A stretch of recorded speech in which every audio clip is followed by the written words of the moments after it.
to help explore the mysteries of mind, matter, universe, and source. This is Neon Galactic, a podcast produced by PBS affiliate Key TV in Northern California. I'm James Falk, joined today by co-pilot friend and science instructor David Stuss from Cologne College in BC, Canada. Thanks for joining us. Our guest today has for years been on the forefront of innovation and exploration around spaceflight, the human mind, language, and the universe. Dr. Iya Whiteley is an aviation and space psychologist and cognitive engineer, a pioneer in developing spaceflight systems that harness the human capacity for intuition and insight, bridging the gap between synapse, circumstance, consciousness, and language to make spaceflight safer, more efficient, and easier to grok. She was prominently featured in Diana Pasulka's last book, Encounters, and has since developed a reputation as a kind of vanguard innovator looking to break humanity's long-standing communication limits and connect it through language to the broader universe. This innovative spirit is absolutely apparent in her scientific work, but it also informs her own personal wisdom journey. She's become a seeker after spiritual truths and transcendence, displaying a kind of radiant connectivity that inspires others to dig a little deeper and ask a little more. Like in a universe where time and space may be nothing but organizational markers in the mind, where do you end and I begin? Is there any truth to separation? How can we overcome the illusion and embrace our identity with others? Where does thought enter into the picture, and is it always a distraction? What methods or technologies exist for broadening our experience of consciousness? Iya has also turned her expertise to parenthood and the raising of children, teaching courses and exploring how to build a sacred and balanced connection between parent and child that allows for freedom and growth for both. At heart, there seems to be a practice of family as a means to self-exploration and expanded consciousness, whereby the home becomes a temple, laboratory, and playground for developing sounder modes of being and loving. We'll discuss Iya's science, her career, and where she's landed on those existential questions we love so much here on Neon Galactic. It's my pleasure to welcome both her and David to the show. Thanks for joining us. Good to Thank be you here. so much, James. I'm looking forward to speaking with you both. So I'd like to sort of first start with your career as a cognitive scientist and a space psychologist. Can you talk a little bit about to sort of get started what you do professionally or what you did that sort of got you those titles and what it means to be a cognitive engineer, which I find a fascinating label. Yes, indeed. Cognitive engineering is looking how we can support our thought processes.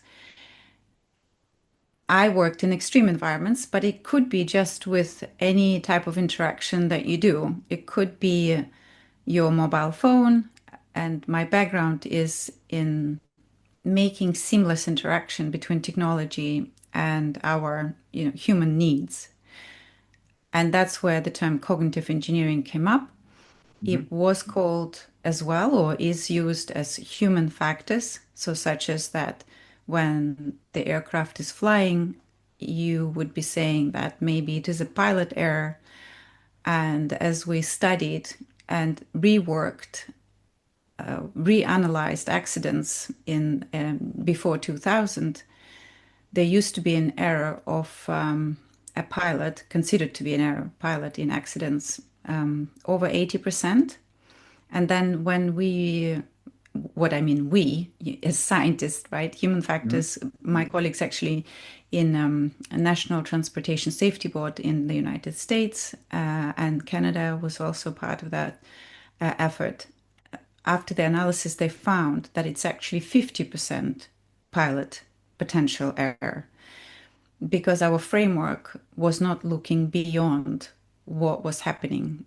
But what we do know is that pressures build up in our awareness, and some of them we try to suppress, not on purpose, but just because of the work demand or family demand. And but it still occupies space, or like a working memory, if you wish, or our attention has capacity, And even that seems to be that where, for example, flying at the moment and work is office work is, for example, still might be required. Like you might have to rerun your tests, or you have an annual upgrade, or maybe there is management, maybe there is something at home, maybe you don't know if you're going to get a promotion that you've been wanting, and you need to, for your family to have that opportunity for financing. And those played a role in attention for a pilot at the front. And or another one, which was very common mentioned, is saving fuel. So they were not allowed to do another turnaround or go around the airport when they were not sure about landing. They had to commit and land. And these accidents also caused incidents and accidents that later on were discovered in the voice cockpit or analyzing what has been happening. So there's a model called Swiss cheese for pilot error for a long time, and in a sense, it's never one point or one mistake or one contributing factor. So we don't even call it mistake; it's a factor, and it could be management, it could be, personal, it could be social, it could be technical, it could be design of the aircraft itself, it could be procedures, it could be something momentary at the time. And when they all line up, like all that Swiss cheese with all the holes, Mhm. and the accident might happen. So it's never a single failure, it's not a single point of failure. And in safety, it's never like that. And, as we progress in discovering who we are, we always have this Swiss cheese in a way. It doesn't fall, just it's a lot of factors that come together when we really get affected. And we haven't seen that stacking up. So was your work then to sort of identify where identify and kind of prevent those holes and like prepare pilots to sort of keep them from falling in that kind of situation? My background as I started was working into converting analog cockpits. So this was in just before 2000, when a lot of automation came into the commercial aircraft and also military aircraft. And the cockpits suddenly became like computer screens. And they were a large jump in innovation and technology. And suddenly Airbus, Boeing, Lockheed Martin, these are the aircrafts that I'm familiar with, they introduced suddenly, very rapidly into an industry these new aircrafts, and all the pilots had to retrain into this new cockpits. And it was considered that they need very minimal training because obviously, they're qualified, they have sometimes 30, 40 years of experience. And the only thing that changed is the screen. But what the engineering was behind is that this time it wasn't the pilot who was designing, it was a jump in innovation in engineering. And there was not a marriage, if you wish. There was not a transition between what the pilot needed to see or what they would actually think. It was an engineering conception of what the pilots need to see. And they haven't, the match wasn't perfect. And so there was a gap in understanding what they were seeing. And there was an engineering assumption that they don't need to see it. And then there were, because we are very trusting, actually, as humans, we trust and relax a lot if we see something working. So that was a point of trusting in automation too fast, too quickly. We see this in AI at the moment, which is quite interesting. And there were nearly one crash per week, which was horrific at the time. And pilots were saying there is a problem, but they felt it was their fault because the culture was still building up into saying that pilot is not always at fault. And that was a big wave of change to say, well, actually, it's a design error. So, and that's where cognitive engineering became more prominent from human factors. He was saying that we needed to create that conversation that has to start early on in the design, and that's when I come in with into that space with my work. Yeah. I'm curious as to how you, like, in that situation when you're designing that kind of technology or trying to figure out a safe and effective way to, I'm imagining, construct like a pilot, space so that things work more naturally and intuitively. Um, how do you, is it like a lot of interviews with pilots and sort of like, get to Mhm. where you can think of a way to construct the most optimal arrangement? How does that come about? Exactly. And that's my favorite part. Mhm. So initially, I found that I didn't have enough language into understanding what the pilots were referring to. So we could be talking English together, but we will completely misunderstand each other. What I mean by is that we haven't lived that experience of that concept through, Yeah, yeah, and yeah, we will come in from a different perception. Or, for example, let's say people would say, I live on an island. And to me, it's like, Great Britain or United Kingdom is an island, right? In a way. And somebody will be talking about living on an island where they have, I don't know, three houses, and maybe not even a shop. So if we don't compare that model, we will have very different conception of what we assume. So there is a lot of assumption our in our communication and between concepts. yeah, And I found that I was lacking. I couldn't quite understand some of the things, so I went and learned. I earned the pilot license, and suddenly, like doors opened up, and I could just get it what they were saying. And the pilots were almost not talking before I had that experience. And then when you understand or live through that, you understand what landing means. Because for an observer, or we all fly, right, commercially or maybe even with friends, but to understand how to land a plane and what the word landing means is very different for a pilot or an engineer or a navigator in that plane. And that suddenly opened up like a new universe, I would say, a new dimension of of how people experience the world. And I love that. I like to explore what for people feels like, what they think about the world, how they I like almost it feels like tentacles, to see what they are feeling, what lenses, what colors, if you talk about more perceptual aspect.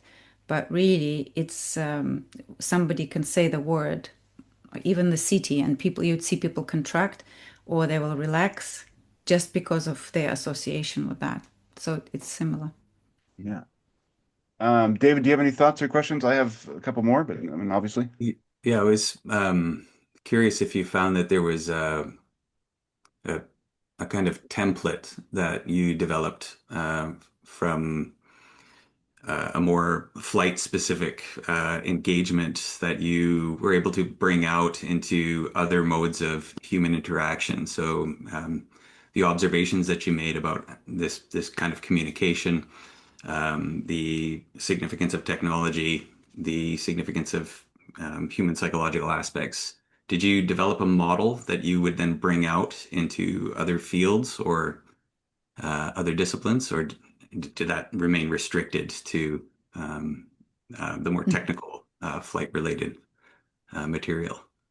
Yeah, that's a really gorgeous question. I think all of our experience lines up eventually somehow, which is quite interesting, or it makes sense of why we knew that. And I found what was a dissonance for me when I had to defend my thesis. The idea was is that you had to stand on the shoulders of giants, and you reference people who come before you in the field, not that new, but there are very prominent paths and ways on how we investigate. And I was reading some of the theories, and they just did not line up for me. Not I couldn't see that in my interaction. So just what James was saying is that did you speak with people? Yes. All of my work is applied. So all of my research was by speaking with the pilot, and the thesis was about reading pilots' thoughts. Although it sounds non-scientific, at least then, but it allowed for people to remove the filter, which is usually we put on depending on what the context is and who's looking at us. And the methodology that I was very fortunate to come across was from Mary Omedy and so they were husband and wife, and McLennan. And so both of them in Melbourne, in Australia, were studying naturalistic decision making in firefighters. And the reason, this is extraordinary profession. Some is life and death decision, where some people are really good at it and some people just don't seem to get the clues. So they were interested, where do they take the information in order in that moment to get everyone out, being it out of the forest fire or out of the burning property. And what they found is that the decision is not linear, or like we were considering that it is flowing yes no, like we teach computers in a way. That's we do programming logic. It's not like that at all. And these were the models that I had to work with, and I had to line up and to say, okay, if they see the landing is, the landing runway, for example, looks like this, the weather is like this, the wind is from there, that's their guidance, then yes, no, yes, no, yes, no, and go around and whatnot. But that was not what's happening. And I was like, hang on, I need another approach. And that's Hmm. where I met these professionals, I guess, that they were breaking the field, and they were saying like, look, it's not linear. And I applied that, and I saw that our thoughts processes are so affected by who's listening.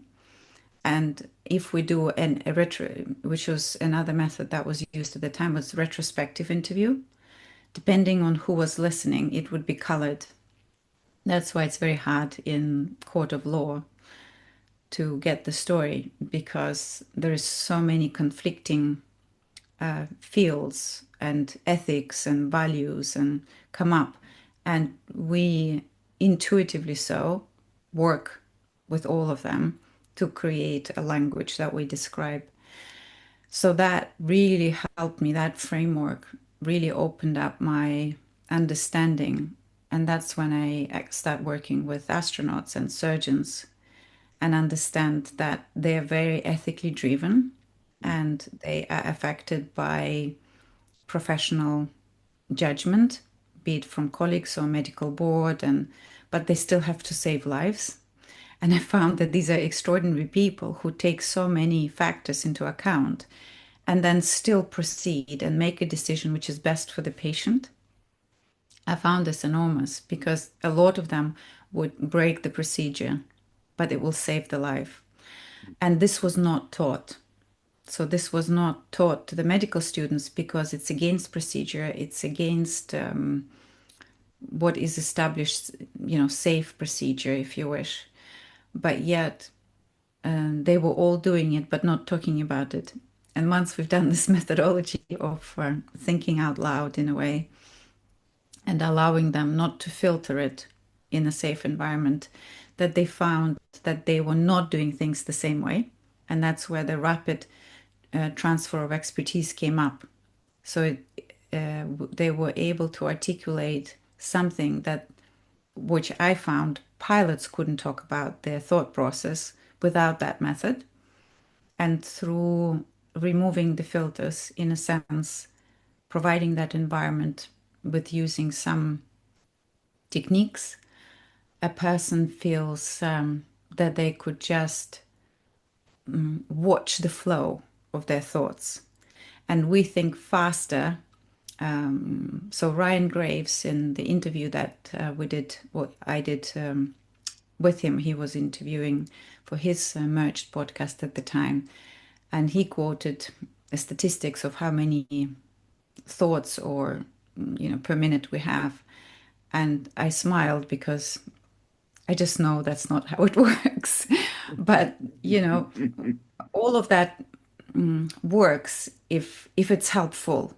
You know, science changes all the time, and it depends on what you observe. And we know what we observe, we affect, which is, it's a very tight loop in a way. Circular. Yeah, yeah. So, yeah. So I wanted to dig into that a little bit more. The rapid transfer of expertise. What is the human mind doing there that's exceptional or different than a normal state of mind or that most people are doing? I mean, it sounds like these people have an exceptional ability in these moments of extreme high pressure and, where they need to make perfect and pivotal decisions, but somehow they are performing beyond what we would normally consider humanly possible. Is that right? I mean, am I understanding that correctly? I think this capacity exists in all of us. It's not locked to a one person or one profession. It's what we allow ourselves to think we can do. And people self-select for a lot of professions because they believe they can do it and they want to explore, test, find out. Most of the people I worked in these extreme professions, surgeons are, or anesthesiologists, the entire surgical team, they are very driven. I mean, they have, or people who are in emergency theater, they just don't know what's coming. People on an ambulance, they come into a situation, they just don't know what's going to happen.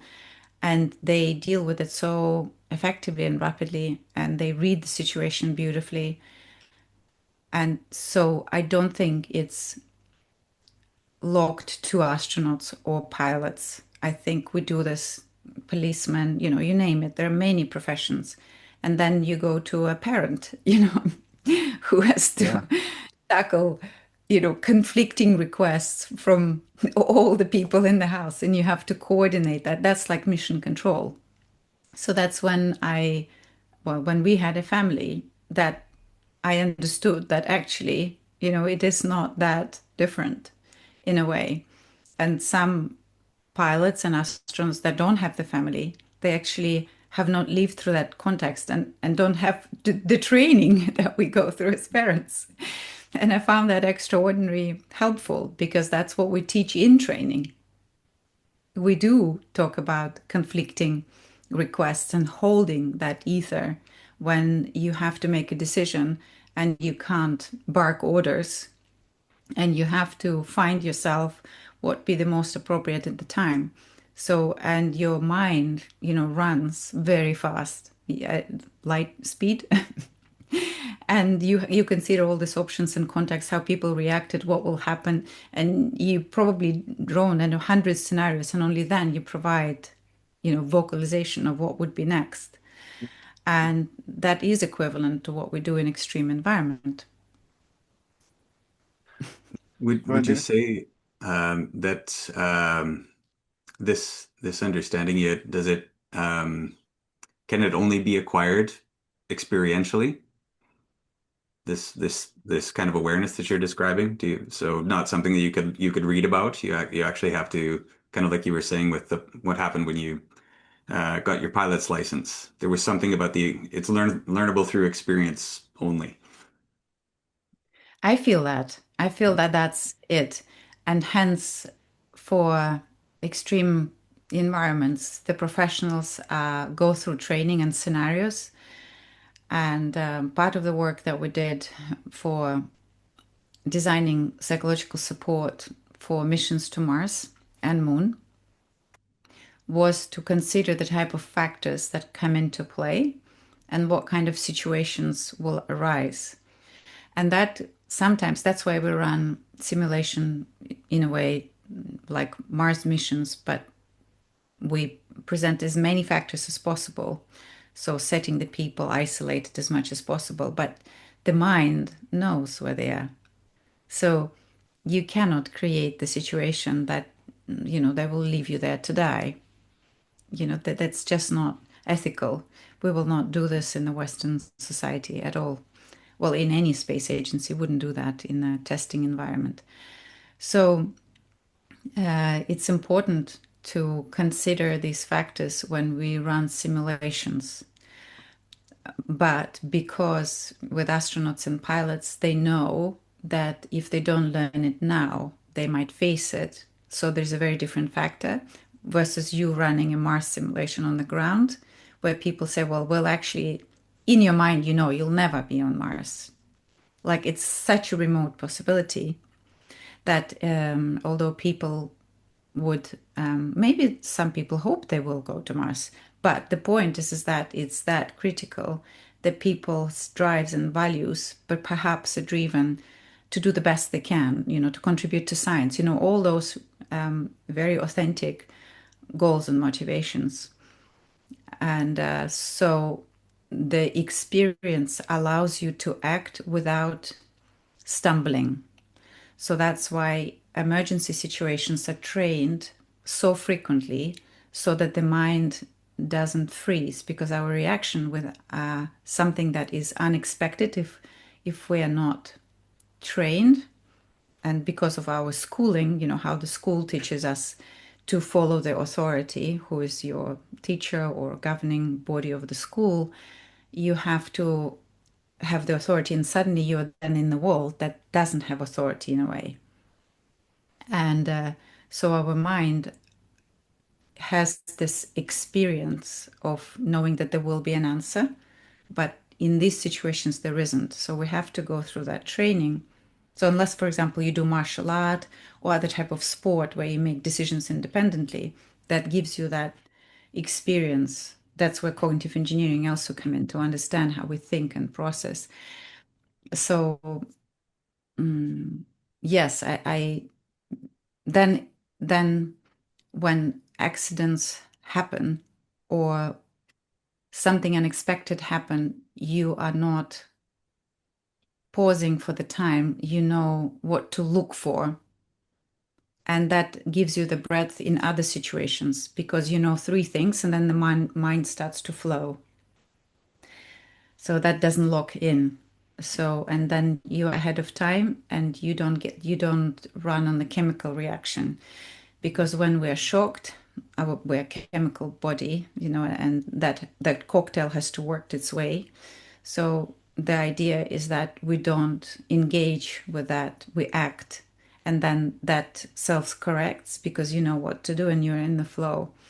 And we know there are some astronauts like that that uh, you know were famous for having like low heart rate no matter what happens. And we have that example like in the NASA side. I know the example of that in Roscosmos, and they're just known to be like you know the calmest people no matter what happens. They, you know, everything could be burning, flying, and they would be like, yeah, turn left, right. Just, and it would be like nothing phases them, you know. So one of the commanders for Soyuz, so Alexei, so he landed on so that was one of I think the single Soyuz where they had to abort mission. And so Alexei was so it was 160 something seconds in flight and they had to abort, and obviously luckily the parachute opened and the capsule landed, and there was two of them, usually it's three.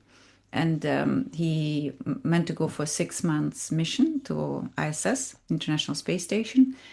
And as it landed, they opened the hatch, you know, worrying how the crew is, and he was beaming, smiling, says, "Well, that was a quick one." You know, like so, and you know, and everyone else was like, you know, worried and concerned. And then he comes out, and you know, true commander who can hold the space. Um, I'm wondering if I have this right. So basically, you're talking about like is this akin to the flow state that people talk about in athletics, or like musicians, they'll get into a state where they are acting mindfully without, you know, any kind of cognitive work. They just seem to, their actions just kind of flow through their fingertips. And people describe that as their most creative or, you know, unified state. Is that sort of the same thing that we're talking about here? But, you know, obviously it'll manifest differently for someone who's in a life and death situation. but it seems like they might be the same thing. I think that's a really good comparison. It's usually not compared like that in the literature, in Hmm, scientific literature, sure. but I don't see why not, because they are in the creative flow. Their decision making is creative. It's out of the box. It's not ordinary. It's potentially circumstances that have never happened before. So they are, as long as we can keep that chemical balance in order, and that's what they're, either they self-selected to be like that and trained through numerous scenarios, and so commanders usually have previous space flights, for example, so they would have that playing aspect, that it's their job and they wait for it for, majority of their career to be in space. And it's usually 5% of their professional life they spend in space. So, so although they're called astronauts or cosmonauts, the majority of their time is actually on land. So they would train for 10 years, sometimes 15 years. They will have a flight and they might not fly for another 10 years. So, and for them, it's like a prized possession and they want to give it all. And they're so dedicated, and both that they need to keep physically fit, they have to be mentally clear. They know it's expected. There is a large team that's been supporting them all that way. So it's not just them. They understand, what's holding that space. So that's quite beautiful. Yeah, I think it is the same state when they're working. You can see them, how much they're enjoying it. And, I don't see that's a very beautiful comparison. Um, I'm interested. You talk. I mean, it seems to me that out of from what you've described, there were some realizations about the nature of language and communication, and then also some epiphanies about human consciousness and how that performs in various scenarios. How did you go from those kinds of lessons to a broader study of consciousness and then into spirituality? Was there a particular thing or a realization that hit you, or what brought you into that kind of liminal space? I feel that it started really early on. I was interested because of my father in martial art, and that was not permitted at the time in the Soviet Union. It was down underground, literally. Hmm. And so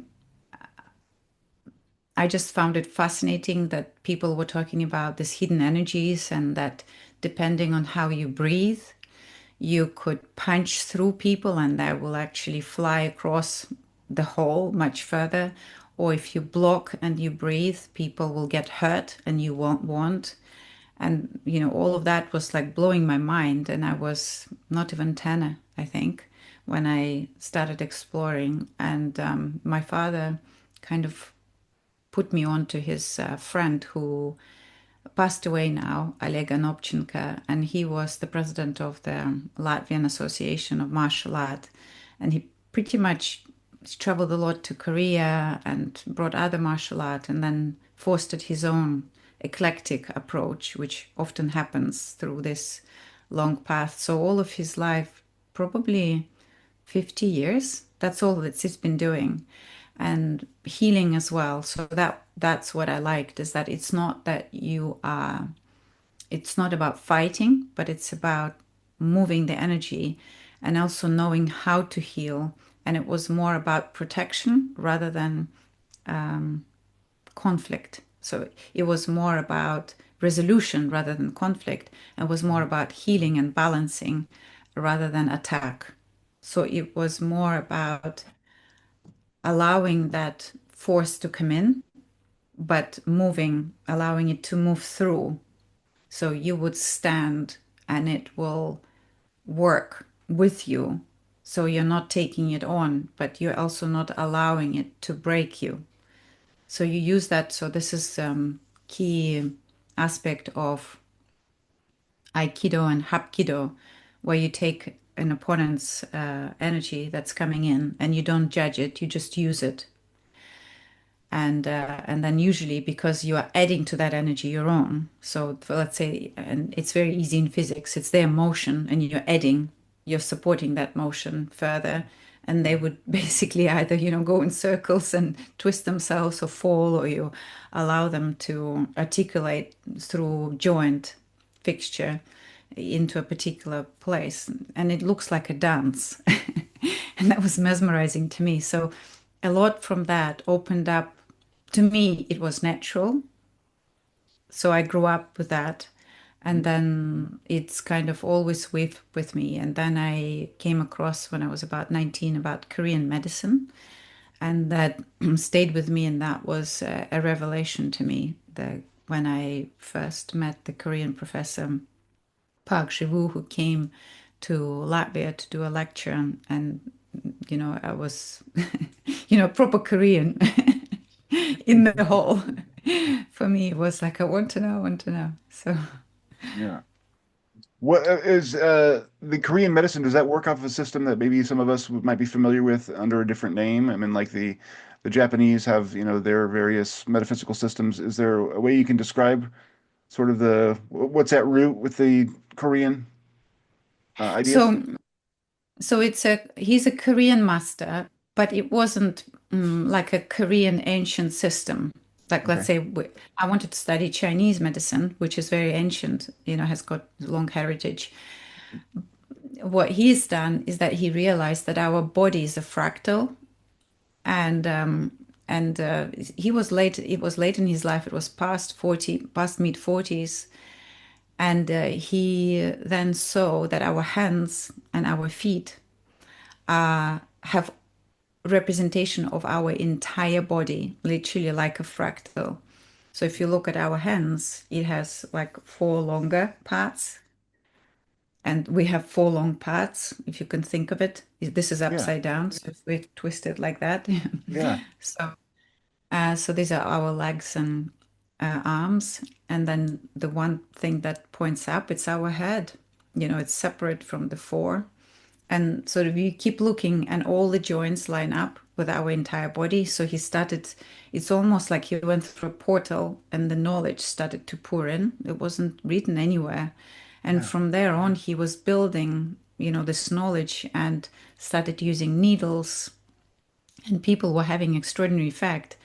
And later on, what his method was to be less intrusive. So needles are intrusive, although they not go into your entire body, but just the hand or foot.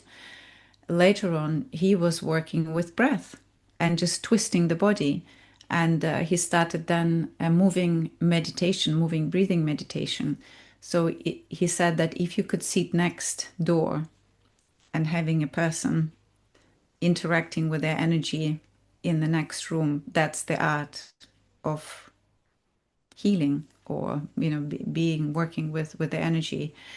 So he was moving to that, and I saw all of that flourish. I saw his discoveries pouring out of him. So every lecture he'd come, he would have a new concept. So he Wow. united Indian tradition of chakras. He explained why they're there, because usually, not usually, but the knowledge that was presented that I was reading in books of yoga that were, we had like a single book copied across Soviet Union, and there would be another come in and we would all read it, and it would be like, passed on, very gently, to everyone, and very sacred.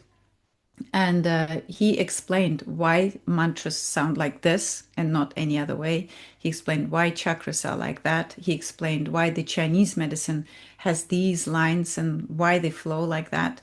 So there was all that knowledge that you needed to learn, but he provided this, if you wish, like this fractal logic to all of that. And it's now so popular in India, because in India they love mantras and they love colors, and you can treat people just with color, just with seeds, just with movement, just with mantras. And once the person hears it once, they never forget, because it's so innate and Mhm. it's experiential, just what David alluded before. Is that experience allows you to familiarize yourself, and then you not don't need to be taught. So he, at the time when I met him first time in that lecture theater when I was 20, maybe 1920. And and I stood in the hall and I was tearing, like I was crying, but I was not crying from upset. I was in a state of some kind that I could see before he would finish the sentence, I'd know what he would say next because it's like he gave me the key. But of course, there was a full hall and he was giving the key to everyone. But to me, I have never heard it. And I was like, why are we not taught like this in school? This is so obvious. I can follow through with him because he just gave me, he opened that portal and I can just dive into that and I will know everything I want to know, through questions, through inquiry, through exploration. And that's what I wanted to bring to science through, cockpit aircraft design. And I wanted to bring that system because it all made sense when he would explain it, why it falls in that way. So it wasn't something that you had to learn by rota, which is what Chinese medicine initially is when you study. Perhaps people then go into that flow state and connect with that field of knowledge Yeah. once they are experiencing that. But to start with, you learn the points, you know the numbers, you know their names, but they're not logical or, fluid like the Yeah. Korean medicine that I would say, structure, he put structure into it. And I think that's why the universe is so incredible. You can just, there's so many of these portals, so we're just not looking Yeah. for them. What's his name? Can I ask his name? Yeah, of course. Professor Park Jae-woo. Park Jae-woo. Yeah. Okay, I'll try to find a link for that, put it in the description. I think people will be very, Yeah, of course, I yeah. can give it to you. Hmm. That'd be fantastic. Yeah. David, I imagine you have some questions. Yeah, I was wondering if you see some connection between the cultural issue you were describing earlier for pilots, how there was this culture in which they felt that they couldn't communicate, and then accidents were arising. Do you see, and then how that could change depending on the relationship to the listener? Do you see a parallel between what you observed there and what you were just describing with why it is that this kind of knowledge is not taught in Western cultures? Could you rephrase that for me again? Sure. So, as I heard you, you were describing how for pilots there Yeah. was this material that they just felt that they were experiencing, but they couldn't communicate. Right. So it was like culturally forbidden. And in the context of your experience with this Korean professor, you were seeing that in the educational institutions that you were brought up in. Similarly, there's this whole area of material that was similarly like for conversationally forbidden. So do you see a parallel there? Is there so such that the insights that you had with the pilots could be applied to how we approach our educational system? Does that make sense? Yes. I think actually I think the challenge in passing the knowledge was more in the medical field because of so much safety and uh, it's lives. It's very visceral. Your decision making has so much implications, and it's uh, it's it's like constant. You walk in your office in a way, in, in the hospital. It's not an office. It's like the surgical theater. You're facing the patient. You're facing your colleagues, and so I found that was so proceduralized that it not it wouldn't permit this. We were not even allowed to talk about professional intuition because it's like as if people don't follow procedure, and procedure what is considered to save lives. And so that was the case in with pilots. And I think because a lot of it is apprenticeship in a way, like a path of apprenticeship. And I think that's so beautiful if we could have more of that path of apprenticeship or when people build their own businesses from scratch and others can come in and you kind of follow and build together. I think the path of apprenticeship builds in that experience. Or like, when you come in first into the office, you are the secretary, you are the paper person, you're just doing the mundane, and then you understand the mechanics. Or some lawyers learn that way as well when they come in. And pilots, because they have so much time alone, in a way, like one-on-one with an instructor, that you build that relationship and it's not passed on in a big university.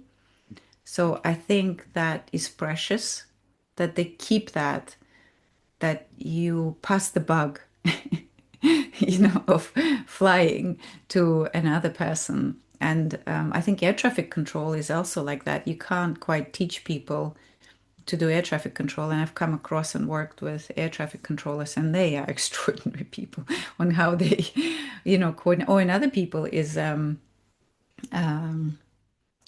translators, live interpreters. So I had that experience in my life where I had to interpret live for NATO meetings. I wasn't a professional interpreter, but I end up supporting that negotiation. And your mind is what happens sometimes you're translating, but you're not getting the meaning. And that's weird.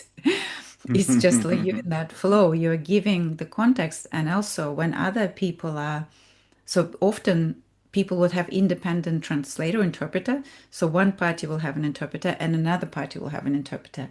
And I would be listening, I was like, no, that's not what they mean. Let me clarify.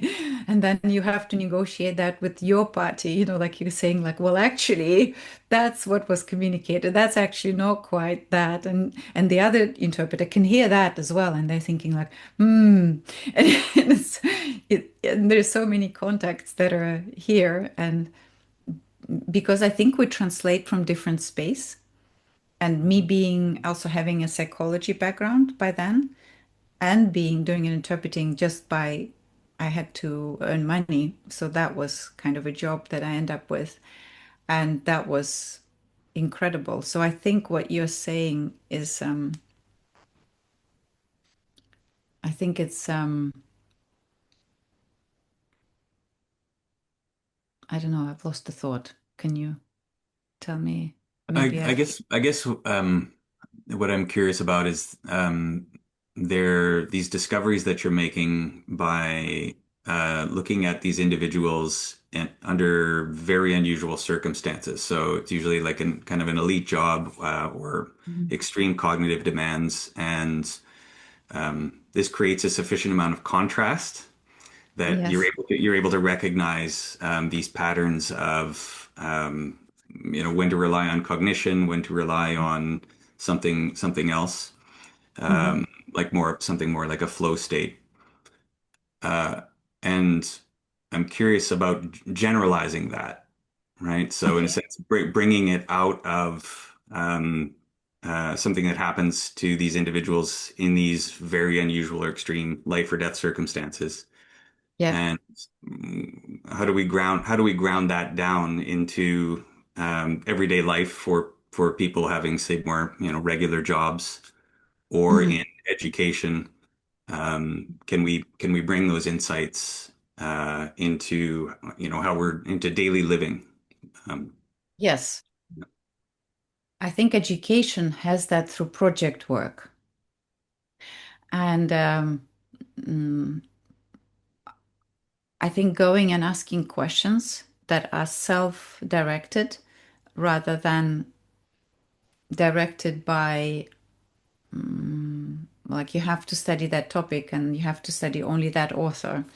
So it's allowing that self-inquiry where you are given a choice, but in a way, that's what research degrees suggest, isn't it? That you don't often you may not pick up your research topic if you are found funding band,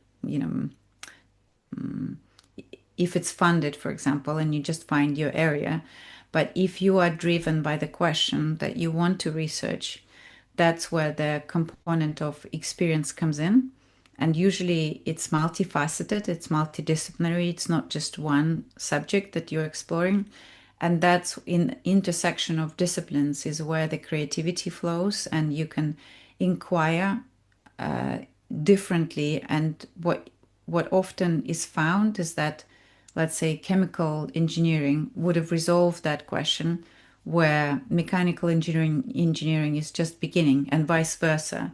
So, and often medicine can, well, medicine can inform engineering a lot of the time because our magnificent, physiology and nature, well, this field is called biomimetics or biomimicry, and there are various terms. And in essence, all the innovation in medicine that we now use in prosthetics and all the components that we replace or have in the body, they're all inspired by that inquiry, by, in a way, a project, the problem that the person faced. So I think on the if we could find what the person is curious and in have that in education and drive that, and methods like Montessori method follows that. So the child driven curiosity, they still have a topic, but you have a choice and then you do project work. And I think if we could do that, but I find that it's not a criticism of education because teachers are so judged in my experience that and there's so much pressure on students to perform well, it becomes a conflict. It's not a journey of exploration, and it has to be like idea is that, not has to be, but it would be nice if it's an exploration, because both are very driven individuals. The teacher who also, I wouldn't presuppose that they know everything because they keep discovering, and the student who want to find their feet. So I think that would be amazing. And, for both parties to ask questions about how did you arrive to that? What was your inquiry? And don't stagger them into say, this is how you must inquire. Maybe they have an opportunity to look at different types of inquiries, but let them discover their own. Because there is this, I feel that there is this staggering, not staggering, but like you can stagnate by saying that this was the most beautiful and most fruitful way to explore. But that was just for that person, for that time, for that subject. And maybe this person with a new inquiry, they might feel like they're not doing it right, but they're doing extraordinary things. And that's what I've seen with pilots, astronauts, and surgeons and air traffic controllers that they did, and parents, they innovate all the time.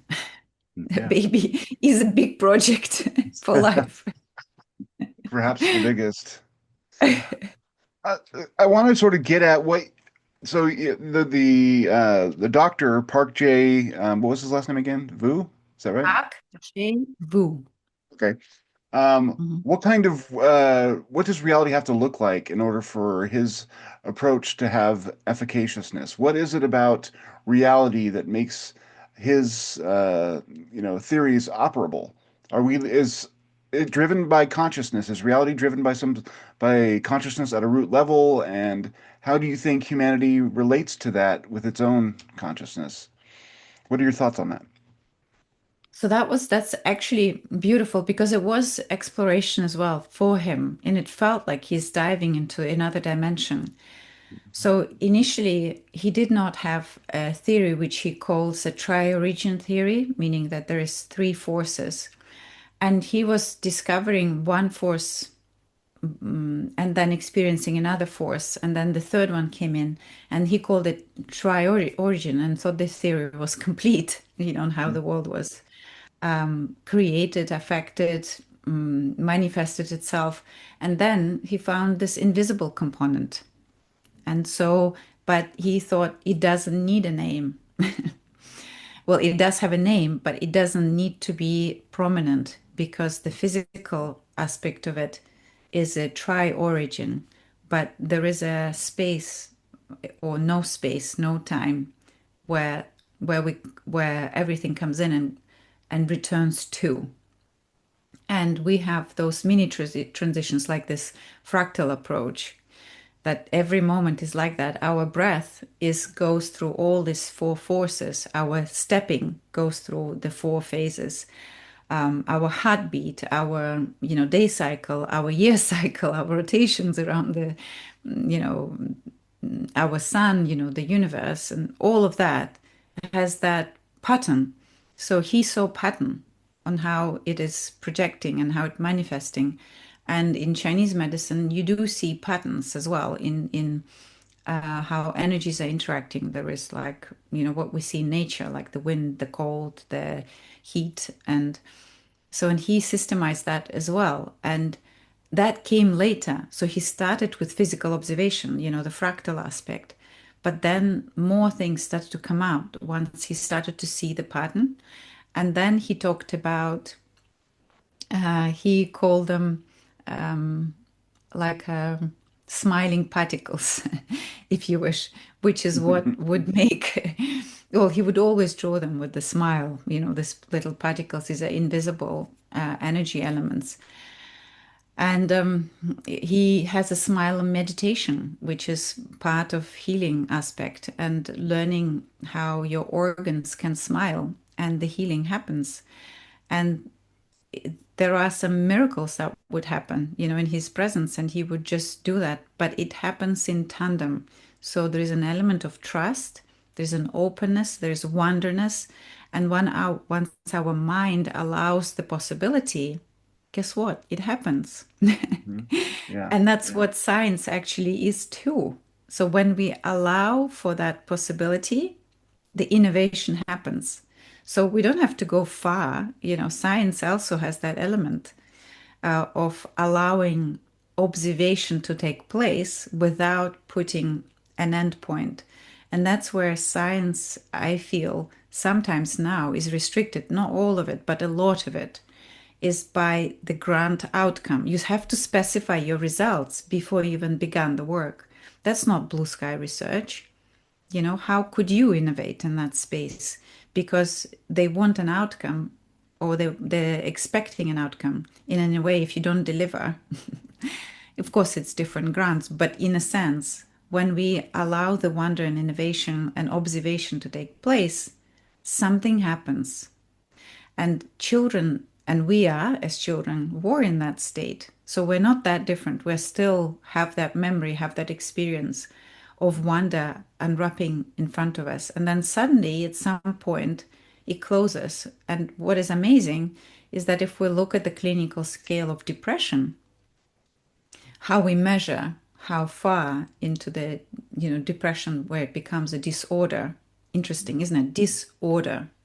So Yeah. that something goes out of order. So it doesn't follow that pattern of fractal. It's just like becoming misplaced. And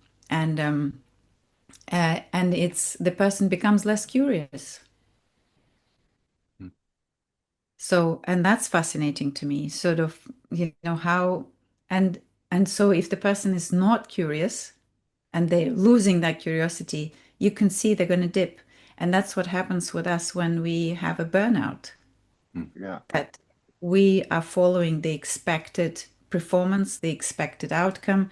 We have to have certain things in order for them, to feel good or to be well, or whatever the expectations are, societal, organizational, family, personal, you name it. So that's beautiful. And a lot of spiritual teachings, they lead you and then they tell you forget everything. None of it exists, right? Yeah. That's when you are, and that's about getting into the state of non-expectation and pure observation. And that's probably David's domain. It Yeah. it it it sounds if I'm abstracting out what you're describing, it's if there's a trap for us, it's this over reliance on the procedural or the methodological. Would you say if I understood properly that but if there's a temptation to that, we can look at it in the context of say the medical context. It's where there's this life or death pressure. Um, uh, could we say in the reason why we might succumb to this in our day-to-day living is there's a kind of sense of security that comes from the methodological, and that we can anticipate a result. But it seems also that you're saying that there's a kind of deadening that occurs, right? In the openness and the exploration. So there's a kind of a tension that we're in of, yes, the methodological can provide some degree of security in a pattern of the known and the knowable, but we can get trapped there. Does that seem fair? Yeah, I personally believe so through what I'm living through. I think we're all artists, but then we are taught, and our mind, it feels to me, is much more comfortable with not making a mistake because it's safe. At least in our society, it's safe because when we make a mistake, there's a lot of punishment on one way or another, and that's where you could say fear or worry or concern. Many words we use for what abstracts us from being explorative and saying that, well, actually, I don't know what will come of it. And and that's quite interesting that we're trained out of it a lot of the times because it's easier to run the organization, easier to run. It's predictable. But the universe actually, in a way, is predictable. But once you open up to it, it will show you this beautiful, wondrous space if we suspend our expectation. Mhm. It's interesting, David. You and I have had a lot of conversations, but our viewers haven't had a view into some of that. Can you talk a little bit about how thinkers like, our favorite, uh, sort of focus on that state of non-expectation of like sort of breaking through the cognitive boundaries? And I think that that allows us to kind of re-enter that wondrous space and revitalize our experience. But it's something that we don't do it consciously or through the thinking mind, but we release that, correct? Yeah, one of the things, I mean, this was when Ian and I first met at the Seoul conference last November. We had a conversation about Nisargadatta. It was this a non-dual. I don't know if you would call him an Indian philosopher, a teacher who seemed to speak from this uh, a state of being which, in a sense, almost had completely let go of the procedural, the security of the procedural, and was entirely in this state of open creativity. And James and I, we've been looking a lot at Krishnamurti, who's another teacher who's looking at this relationship between the known and the unknown, or the seen and the unseen. Um, yeah, in that context, is what maybe we could shift into exploring that a little bit. Some of the exploration that you've been doing in the significance of the breath and uh, its relationship to how the human mind is sort of dancing in between security in the known and this state of openness. I don't know if I have a question that I could come up with off the top of my head. Anything jump to you, James, or if you have a comment you want to make there, yeah.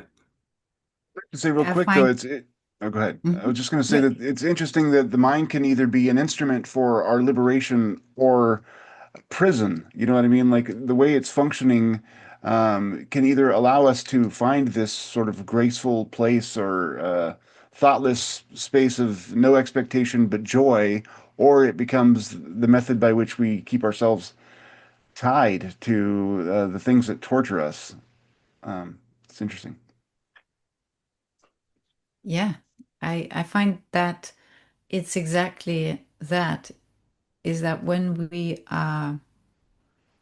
our mind, at least in in the space that I live in, is constantly fed with what to do, when to do, how to do.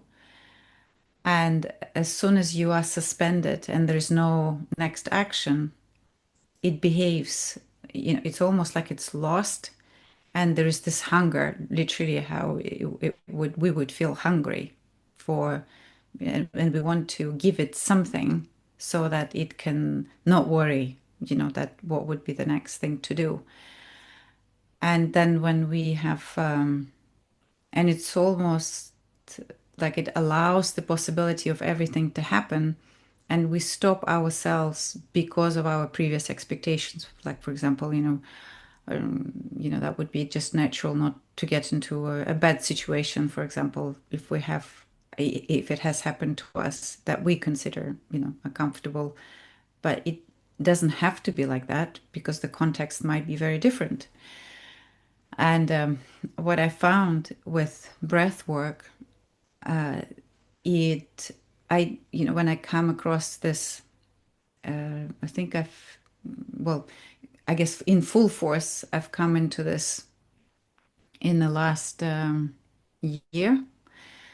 And I realized more and more of how much of breath I have had through, working with breath throughout my life.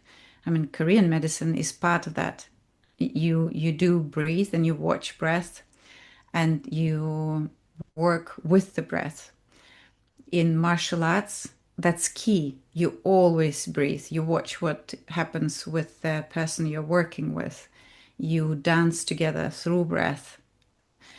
And then what I guess it opens up to us as a story. Once you are wanting to read the story, it comes.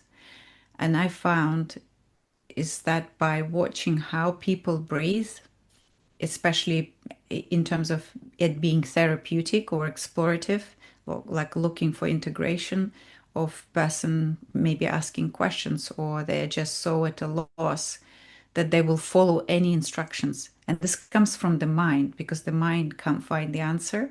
It's not that the person doesn't have access. It's almost like there is a Nisargadatta, that's his expression. It's just that there is the life, love is always available. It's that the barriers that we need to remove. That's our responsibility. The love is always there. And with breath, it's the same, is that we have this, in fact, we do have barriers. We do have, diaphragms. We've got, constrictions that our muscles do. And we have different parts of expanding into various parts of our body. And once we allow that, it's actually equivalent of our life. How deep do we want to go in with our breath? And so how much do we allow to surface? How much can we be empty? How long can we be empty and not know what happened?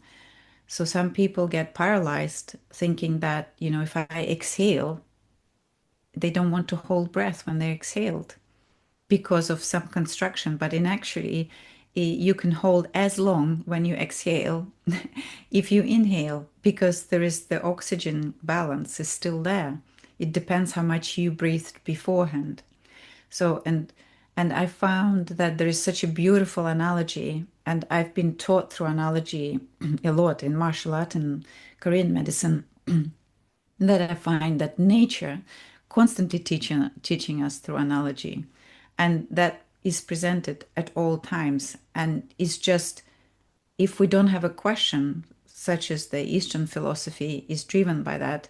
So they say, the teacher comes when the student is ready. And really, to me, it's about when you have a question, then the teaching will come. It doesn't have to be in the form of a person. It could be a cat, it could be a leaf on the wind. It's just what we are ready to open up at that time.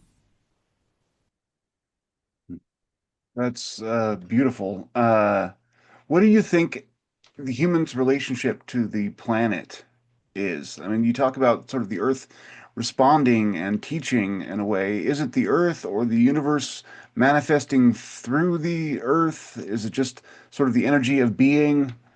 What is the agency behind that sort of relationship, do you think? Does that make sense?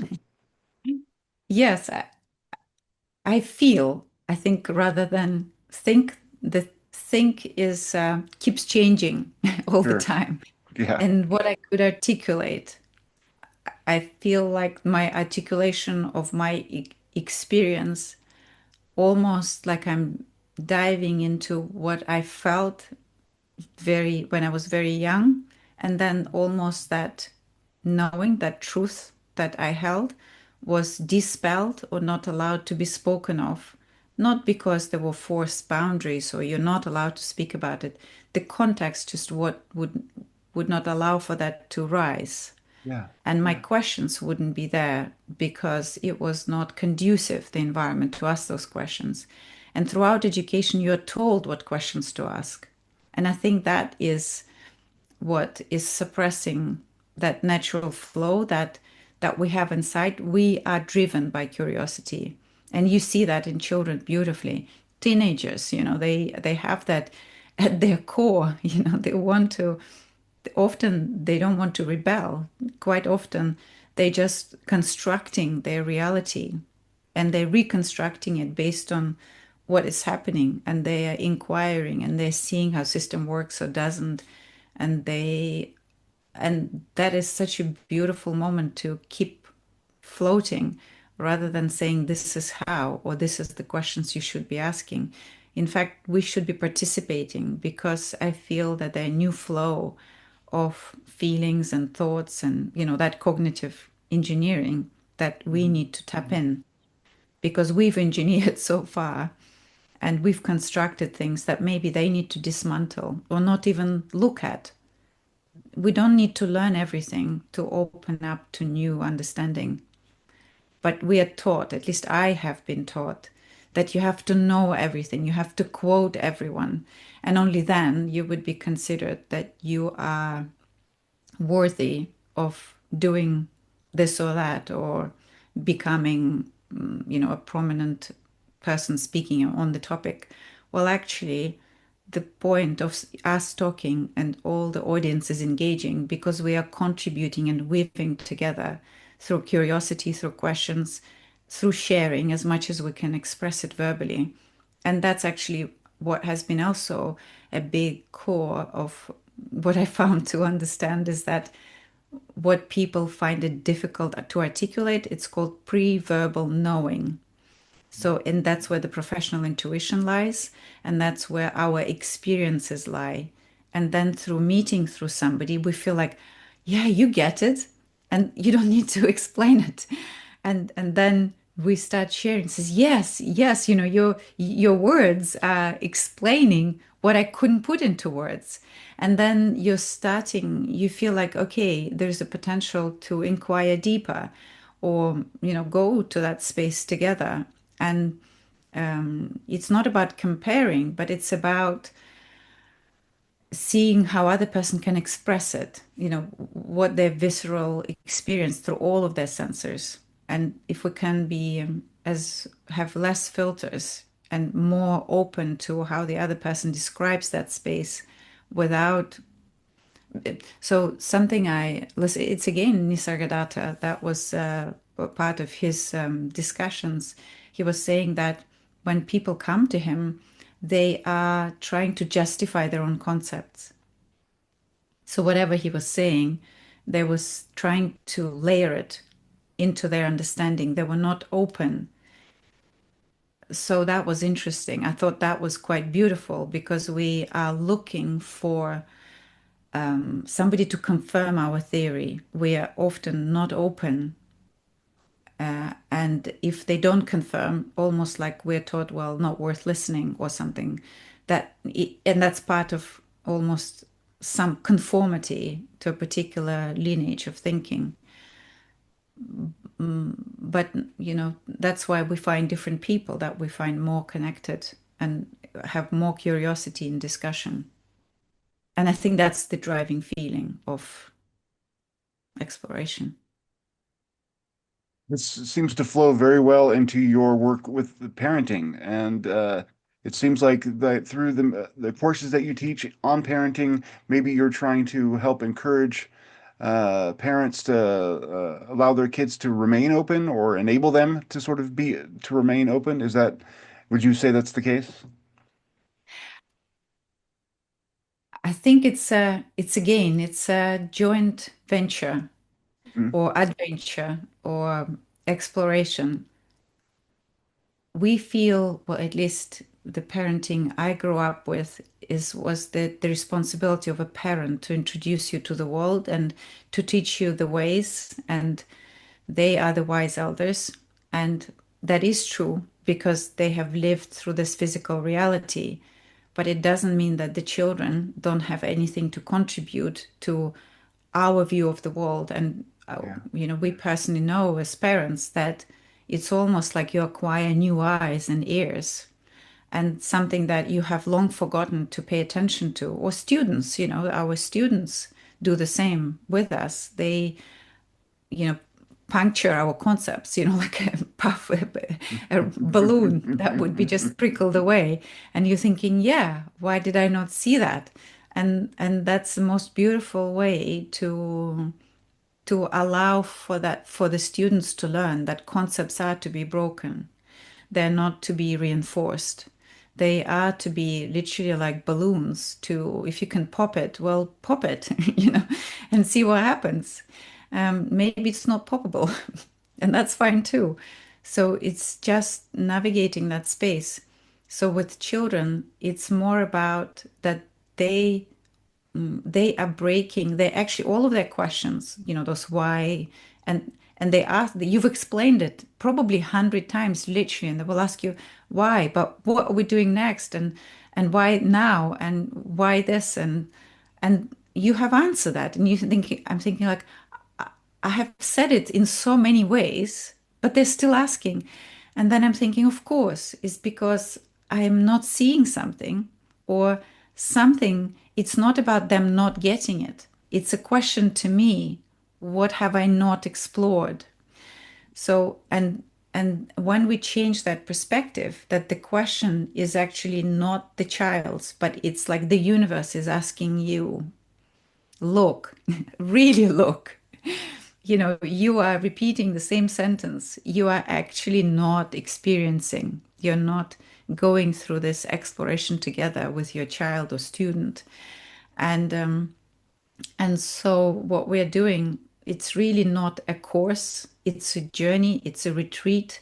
It's where our life is a retreat. We don't need to go to a mountain, although I love that, you know, up for a journey like that or a retreat. But really, retreat is here in our space, in our family, in our friendship, in our work, in our day.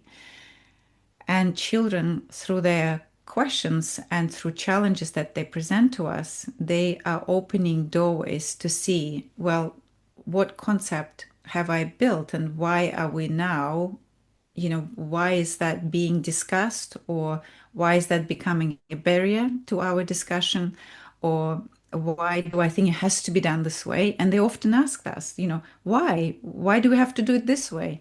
And then really ask.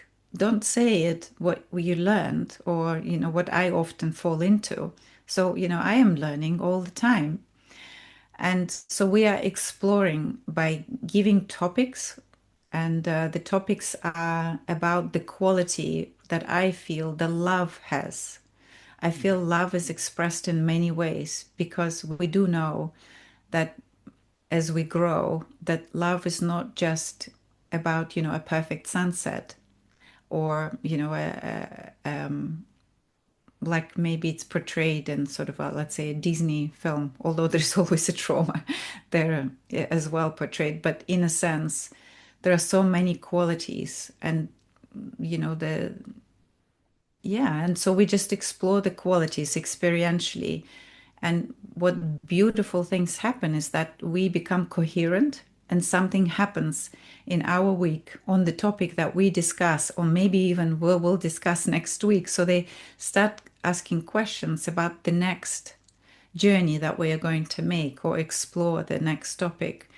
And then we learn from each other, because that gives that elephant in the room, that we can all touch from different perspectives, because our children brought us a different dimension. And that allows us those curiosities of why it happens this way, or why are we or children are affected that way.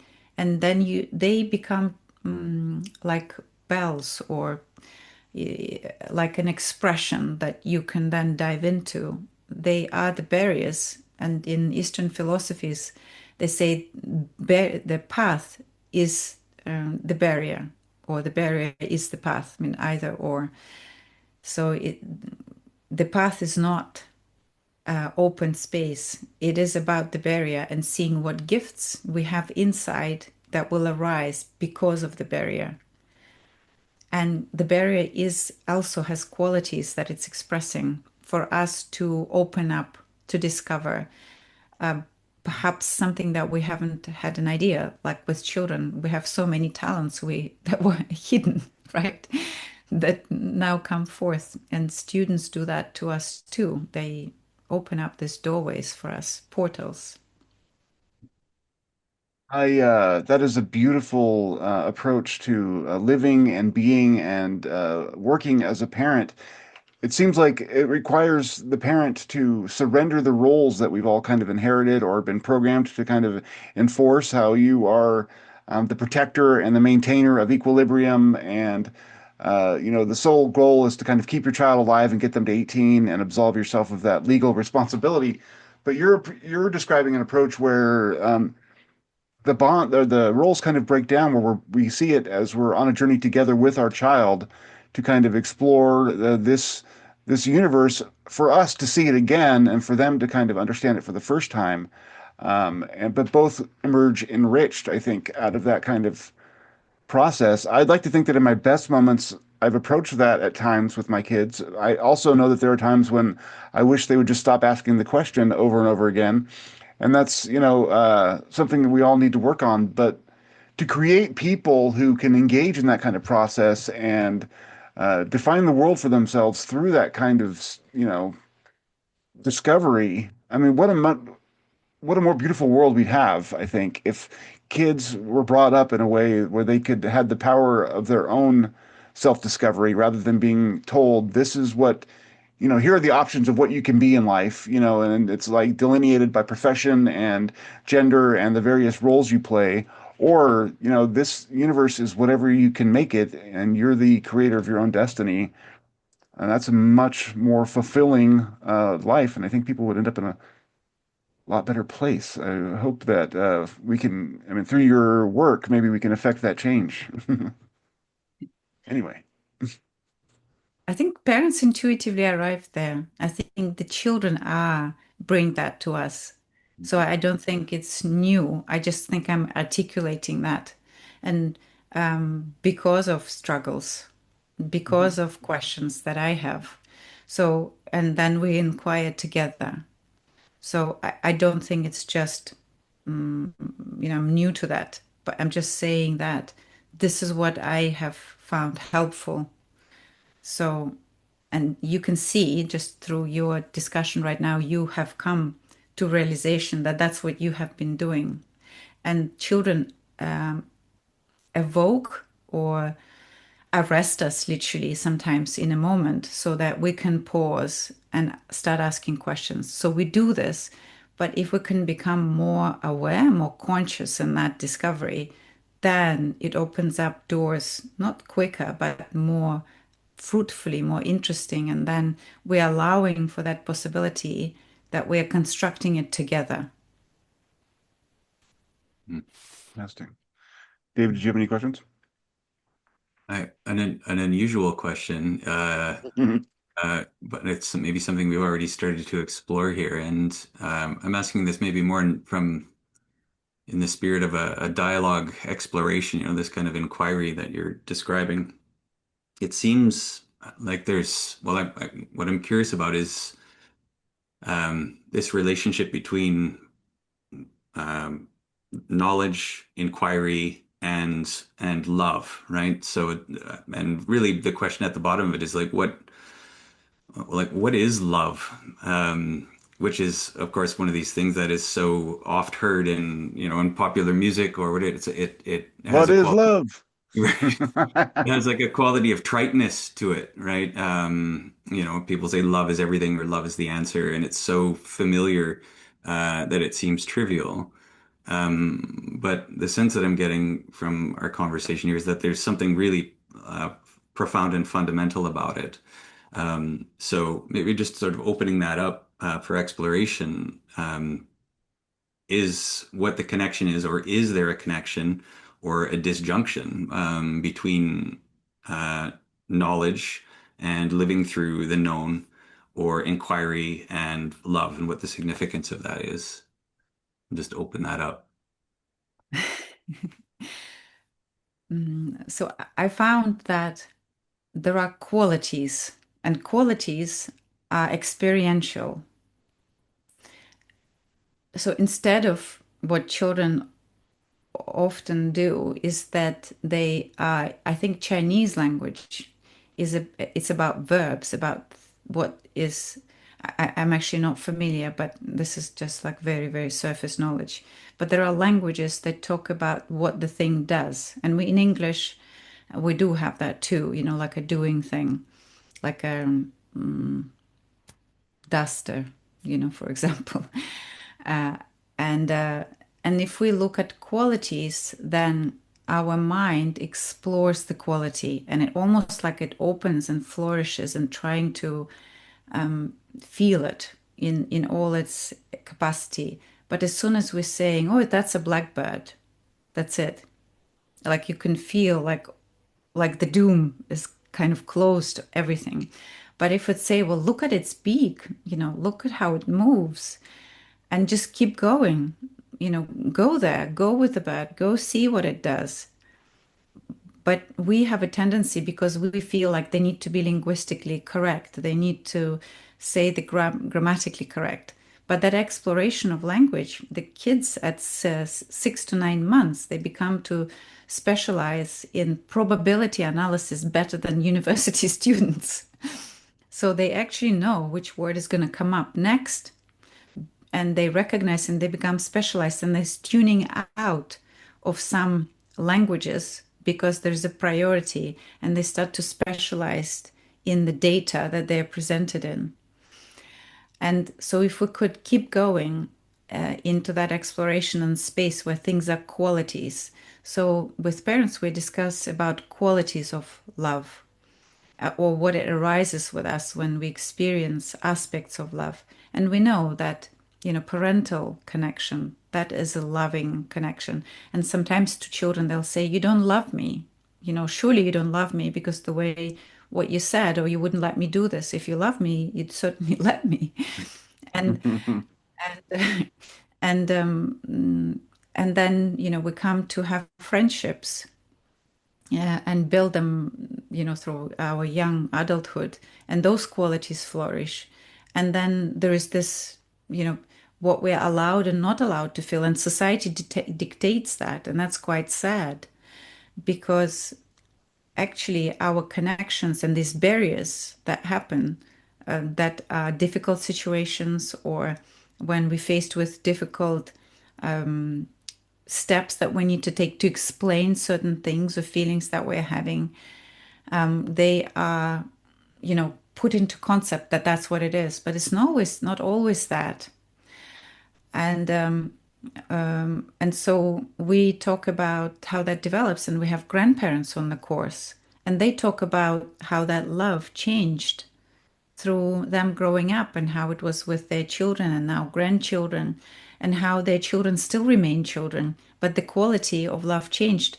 The quality of the partner that they lived, or maybe they have several partners throughout their life, how that evolved, and how love is so different to when we met, when we, start living together, married or not married, and, how that evolved, and then moving countries, living separately, joining together, like all this conundrums that happen. So we talk about fragility, we talk about the how fluid it is, how changing it must be, how non-perfect, how you can't be perfect because perfect is finished.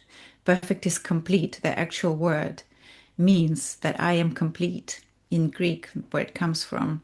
It means that there's nothing else to do to it. Well, then that's it. Then in Korean medicine, it means it dead. It is dead. When there is no evolution to the next level. And so love is has qualities. So what if we took at qualities? How does that feel? Loving a cat, loving a pet, all these aspects, loving your work. What is that about? Loving your hobby, and loving the state of flow that also has a quality. So then, and and that's where innovation, creation, extraordinary feelings when you're feeling so bubbly and so, it's all arises. And you're thinking like, God, there's so many ideas. I don't know which one to start from. And when you stop thinking, go for a walk and you feel like, oh, why didn't I do that sooner? And it's almost like the bird, the wind, something distracted you, and suddenly you're in a different path in your life. It's just beautiful. That's Would you fantastic. Go ahead. would you say there's um,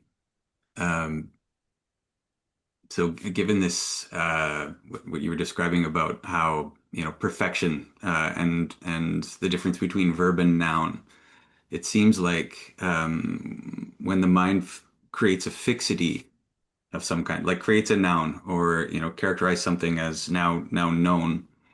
Um, would you say that the energy of love's not is no longer in it? Right? Does love enter into the known? That's beautiful. Um, hmm, I don't have all the answers. I have to explore. We're exploring, right? We're participating. Yeah, I I think that's quite a beautiful way to say it. Does I think love exists in everything. That's my personal experience. It's hard for the mind to understand that often because there are so many harsh realities and experiences and nouns and verbs.